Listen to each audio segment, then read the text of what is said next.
So here I am running like almost on a full out sprint on a trail in the woods wearing duck boots. I'm not wearing like running shoes. I'm not wearing like athletic clothing. I'm wearing jeans, duck boots. I have a Canon 5D Mark IV with a 100-400 lens on it and one of the old telescoping ones, however you want to say it. Hi everyone, it's Erin. Happy Halloween if you're watching this tonight. Welcome to my living room, which obviously is decorated for Halloween right now.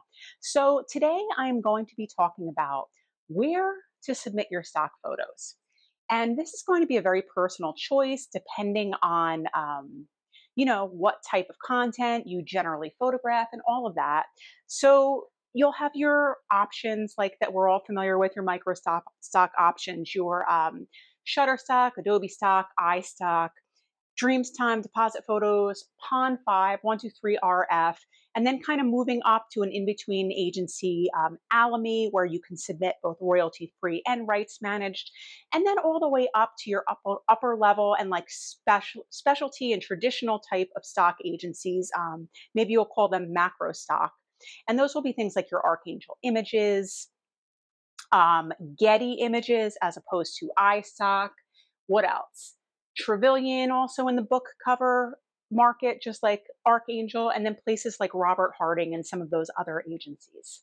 Now, where should you submit your work? This has been a question that has been on my mind a lot recently, and it's not the first time that I've started thinking this way. I've always had a collection of images that are very, very suited for stock.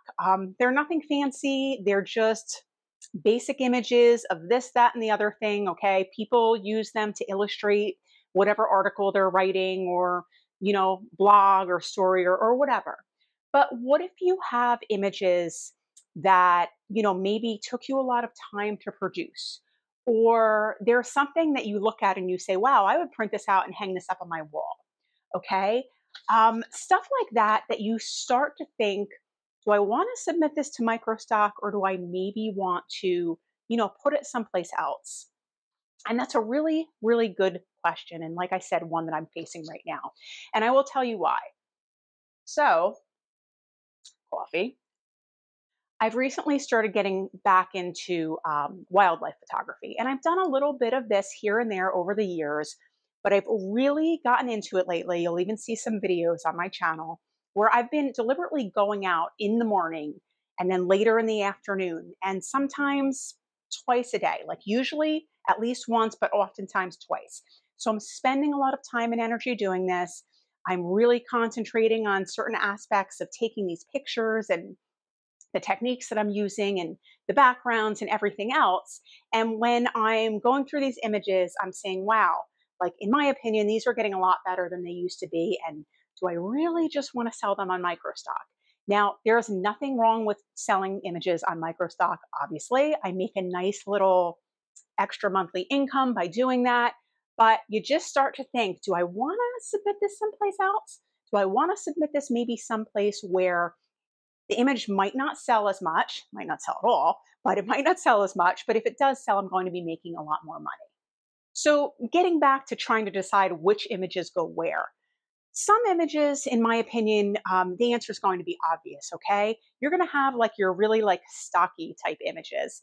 For me, that would be like maybe I did some illustrative editorial work. I photographed some products, or I just went out and I photographed different like locations, storefronts, editorial type stuff. Maybe you go out and you start photographing, I don't know, the signs of the prices of gas at gas stations, stuff like that. Okay. These are things that they do sell. I mean, people are doing stories on this and news articles and everything else. So they have a need for these images, but that's not the type of image that you'd probably submit to like one of these like traditional and higher end stock agencies, because they're not going to take the picture that you took of, some cans of, I don't know, Del Monte green beans and put them on the cover of a book, unless they're doing a story on that stuff. But it's just something that's generally, really not going to happen. And those types of images aren't probably are not going to get accepted at those types of agencies. So those more stockier type images and basic type images, you do better probably to submit them to microstock. But what if you have something that's really, really artsy, really conceptual? You look at that and this looks more like a work of art. You look at that and you think this could be on a book cover, that sort of thing. And then you go, I don't know, where should I put that? And then you also have to consider, if you do put that on microstock, is someone looking for that type of imagery, on iStock or, on Shutterstock or whatever. So these are all things that you need to consider. Now, if you do choose to put all of your images onto microstock, you can certainly still do things with them in other places. You can still sell them as prints, okay? I have a lot of images that are on microstock that I also sell prints through Fine Art America. There are some that I also still sell prints through my Etsy shop on. And that is another thing that I've always kind of struggled with a little bit, because you're thinking, okay, this image of, this sold for 40 cents the other day on, I don't know, Adobe stock. And someone also just bought a print of that last week on through my Etsy shop, and they paid $100 for it. This is just that's a hypothetical thing, but it's something that could happen and something that has happened. And you kind of have to run these ideas through your head and think, okay, is that okay? Because at first glance, when you look at that situation, you think, oh, that's really not okay, because why are you charging somebody all of this money when they could get it over here for so much less? Here's the thing with that. And people will not agree with me necessarily on this. Some will, some won't. But when you're selling images through microstock, things are pretty much, I'm going to say they're pretty much on autopilot. You upload those images there, they get sold, the client logs into their account, they find your image, they pay for it and download it, and that's it. You have no interaction with that customer. You don't have to do anything more. The agency really doesn't have to do anything more. So, in reality, those digital downloads should be less expensive, right? To a certain extent. And then you consider that somebody can do whatever they want with it once they have the file and all that, but I'm not talking about that right now. So there you go. That's easy. You put the stuff up there, someone buys it, you don't have anything to do with it. Maybe you have to periodically log onto that site and request a payment when you meet a certain threshold. When you're selling prints of your images, with the exception of like a Fine Art America, because on Fine Art America, basically it's similar to stock in a way, because you upload those images and you really don't have anything else to do with them, okay? Someone will go in there, decide they want a print of a specific image that you did, and this company will handle everything. You don't even have to apply for payment. Like, they will send you your payment on, I think it's the 15th of every month for the month prior. So you're still not really doing anything. It's all on autopilot there. But when you run like an Etsy shop, or you're selling prints through Amazon or through any other service where you're handling like the fulfillment and the shipping and everything on your own, a lot more is involved there. Okay, I'm going to give you an example. So I recently sold an image for a certain amount on Etsy, okay? And I had to go and I had to order the print through a professional printing company that I deal with. And that print was quite a bit of money. I then had to pay for shipping, and I always give my customers on Etsy expedited FedEx shipping. Okay, so that's not inexpensive. And then I also had to pay my Etsy fees. Now, keeping in mind that other than your relisting fee, which is a set fee, I think it's like 20 cents on Etsy now, your processing and your transaction fees are going to be based on the price that you sold the product for. So when somebody gets into buying these larger prints, they're going to cost more, but I'm also going to have to pay more in fees on those. So all of that adds in. If you deal with marketing on that specific image, that factors in too. So for instance, the specific sale that I'm talking about was the person found my print through Etsy. I'm sorry, not through Etsy, found it through Google. Etsy has like an arrangement with Google, so it was advertised through there. So then I had to pay a flat rate on the selling price of that print because of the marketing, because of the offsite marketing that was involved. And it was a lot. It was a high percentage. It was either like $20 or $30 on top of the cost of the print, the cost of shipping, my transaction fees, my processing fees. Needless to say, by the time all was said and done, I only made, it was just under $20 and it was over $150 sale. So you can see right there, well, why would you charge so much more on a platform like Etsy when you're selling that stuff than on microstock? And that is a very justifiable reason why, in my opinion. However, consider that the customer found out about that. And now they're saying, wait a second, I spent all of this money for this print, but I could have gotten a subscription to Dreams Time and downloaded it for like a couple bucks or whatever. Keep in mind that depending on what type of a subscription people have with an individual stock agency will determine how much they pay. If they're only going on and they're buying an image once and they don't have a subscription, they're going to pay a lot more than, say, the big business that has the, 1,000 image download package for the month and stuff like that. So that all factors in. And if that same person even was to go on there and buy that single image, and let's say it costs them $15, they still have to get it printed, get it shipped, all of that, which does add up.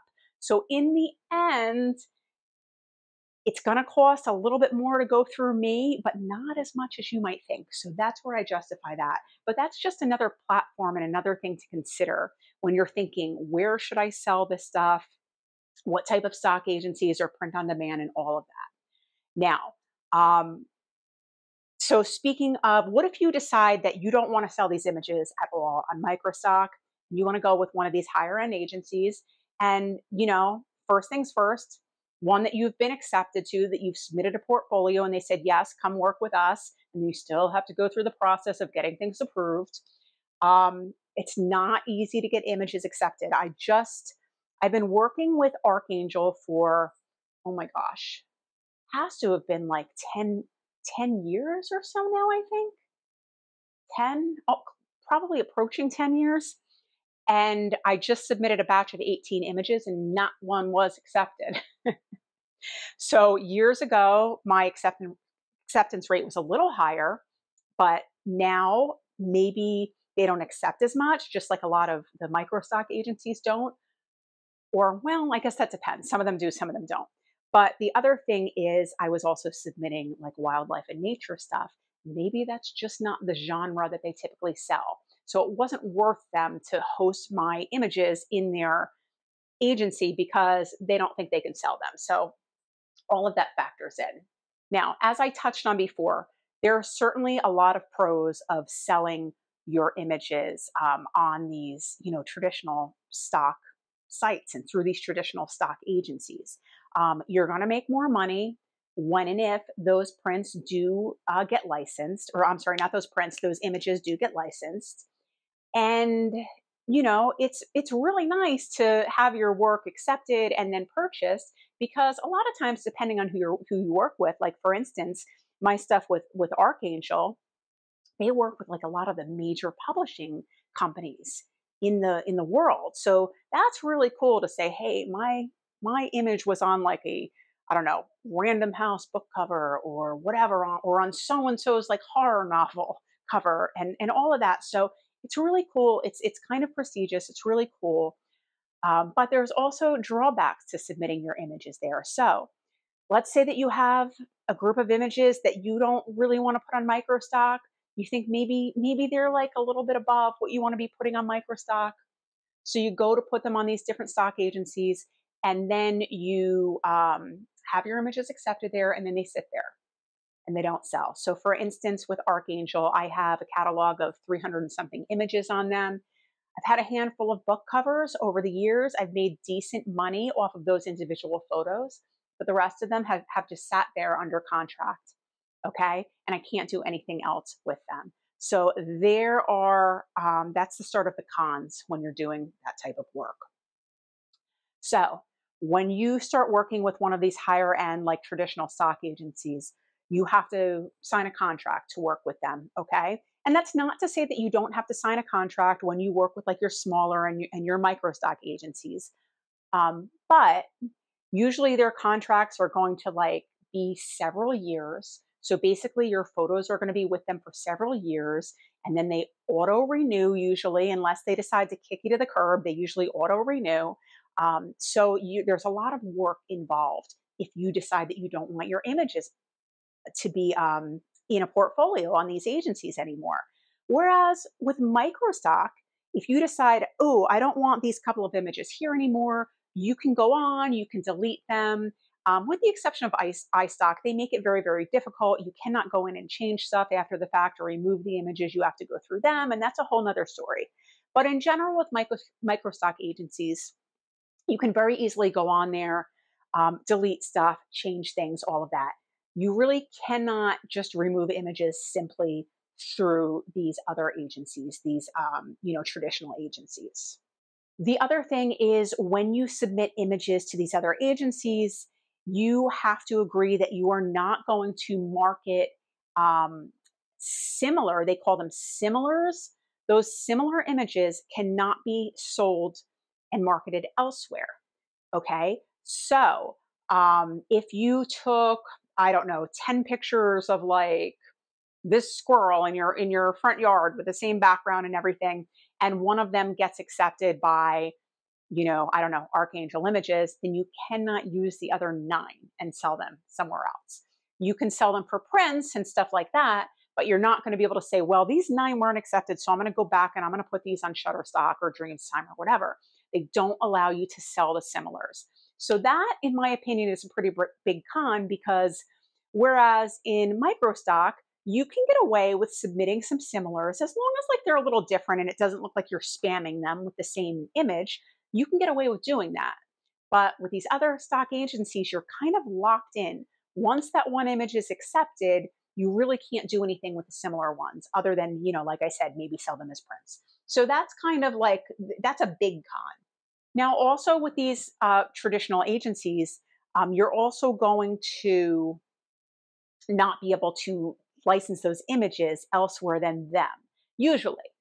So most of the time, you're probably going to have like an exclusive, image exclusive contract. So you can have images elsewhere, but the specific images that you put into the collections with them, okay, have to be exclusive there. Okay. And in the situations where they don't have to be exclusive and where like you can sell them as rights managed, but they also allow you to sell them elsewhere, they also have to be sold under the same license. So for instance, if I was working with an agency and I was selling non-exclusive rights managed images, it would not be appropriate for me to then go and take those images and say, well, I'm going to sell those same images on Alamy as, rights managed images, or even worse, as royalty-free images. A lot of them do specify that if you're going to sell them elsewhere and it's non-exclusive, that you need to at least sell them under the same license. Now, one interesting thing, and this is something that years ago I didn't realize, but when you talk about royalty-free images, royalty-free is not synonymous with microstock. You may think it is, but these higher-end agencies and traditional agencies also sell royalty-free images. So Archangel sells royalty-free images, Robert Harding does, a lot of these other places do. And what you need to keep in mind is that I can't really say, some of them anyway that I know of will tell you that with the royalty-free images that you should not, notice I'm saying should not, you should not sell them royalty-free on microstock sites. So usually when you're having them licensed through an agency as royalty-free, you can also license them elsewhere as royalty-free. Because with royalty-free, you don't have all the stipulations that generally come into play with rights managed images. And I'm not an expert on this, but from my basic understanding, when you have an image that's rights managed, when somebody licenses it, there's going to be very, very specific rules for like how it's going to be used, how long it's going to be used, all of these types of things. Whereas with royalty-free images, once you have that, you can pretty much use it however you want. I mean, within certain parameters, but you have a lot more leeway to use that image for pretty much forever. Whereas with rights managed, you don't. So anyway, getting back to this, kind of going off on a tangent here, but they say you should not sell them on microstock. Okay, so you could have rights managed on one of these, sorry, you can have royalty free on one of these traditional stock agencies, but they don't want you putting them on microstock. And the main reason being is that it's very unprofessional. It looks very bad to the customers. It makes them look bad. It makes you look bad. If one of their customers sees the rights managed image that they just paid whatever X amount of dollars for, and then they also see it being sold royalty free on microstock as well. Okay, so just because you can do something doesn't mean you should, right? Isn't that how the old saying goes? So that's something to keep in mind if you're looking to place your images with a traditional agency. So a little bit of a break for a funny story here. I talked about doing wildlife, that I've been going out a lot. So that's involved like a lot of like going into the woods and things like that. And the other day I had a not so great experience. I had gone in the woods not too far from my house, and there's an area with all of these trees that have either fallen down or been cut down. And the squirrels, you'll often see them like up on top of like these tree stumps and these like fallen like big trees and stuff, eating your food. So it's a really good vantage point to like sit there and be able to capture them. And if you're not capture them like capture them like, take their picture, I mean. I feel like I need to specify that.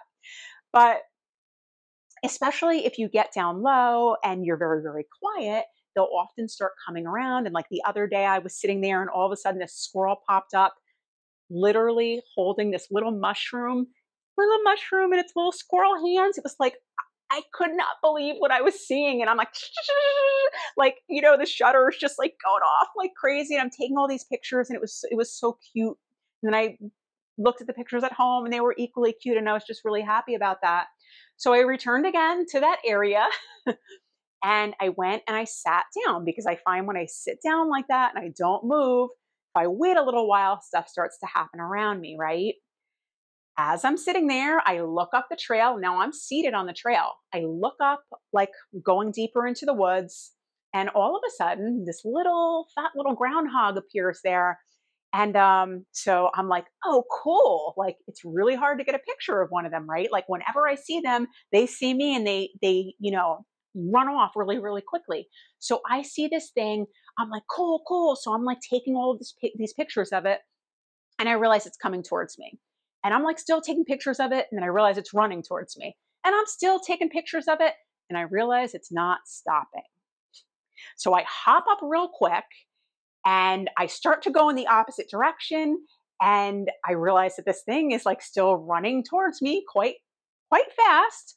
So take a couple more pictures, and I start running. And as I'm running, I get a little ways, I stop, I look, still running after me. So here's this like little running through the woods, like towards me. And I'm like, is this like really happening? Like, what the hell is happening? I'm like, am I being chased by like a groundhog with rabies? Like, what is going on? So here I am running, like almost on a full out sprint on a trail in the woods, wearing duck boots. I'm not wearing like running shoes. I'm not wearing like athletic clothing. I'm wearing jeans, duck boots. I have a Canon 5D Mark IV with a 100-400 lens on it, and one of the old telescoping ones, however you want to say it. And this stuff is heavy, okay? If you have this equipment, you know how heavy it is. So I'm running through there, and finally I stop, and now I'm like out of breath, like running with this stuff. And I look, and finally it stops coming towards me, and it kind of makes its way off to the side and goes towards this like area where there's a storm drain. And I have to tell you, I tried to go back there again the other day, and I couldn't do it. I walked out there, and it was like my head was on a swivel. This is what I did. This is what I did the whole entire time that I was out there. And I can't even say whole entire time, because it was a very short while. And then I realized that I did not feel comfortable going back in there. So this stupid little animal, which I always thought was cute, basically traumatized me.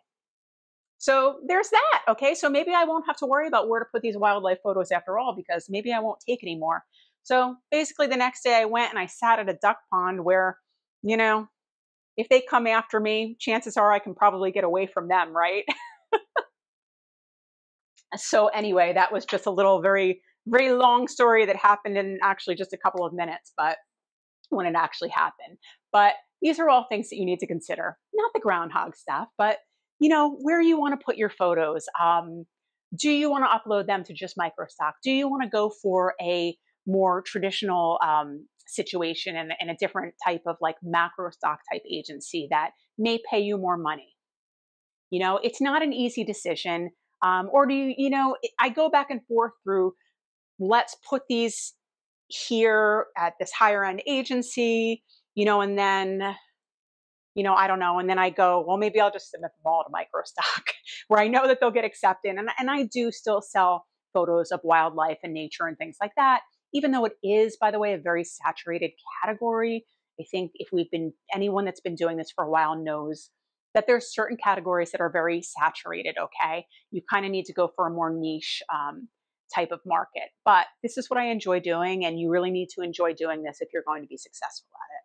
So I kind of came up with an idea, which I'm kind of like playing around with now, but it takes a while to hear back from these agencies. It takes a while to get images approved, just like it does in microstock with some agencies now. So I'm kind of thinking of developing like a hierarchy. I will start with these specific images, try to get them accepted here. Okay. And then if that doesn't work, then, then I'll go the route of putting them all on microstock. Now, again, this isn't going to be all my images. It's just going to be the ones that I consider a little bit more special, that took me more time, that I think are a level above, some of the basic stuff that I usually shoot. And like I said, it's a very individual choice. So I'm curious what you all think. Do you have your images up on different types of agencies? Do you have some with microstock, some with like mid macro stock, maybe some that you only sell for prints? I'm really curious what you think, how you handle that, what your workflow is as far as where you submit the images and what your decision making process is. So drop those in the comments down below. Really curious to hear. And if you are not subscribed to my channel yet, please hit that subscribe button, smash the like button, as they like to say too, because all of that definitely helps my channel grow. Something about that wacky algorithm, I don't know. And it has been great talking to you. Everybody, if you're watching this on Halloween, enjoy your Halloween. I'm sure that I will be getting knocks on the door soon for trick-or-treaters, and my dogs will be going crazy. So that's my night, but I'll talk to everybody next time. Good talking to you, and take care. Bye-bye.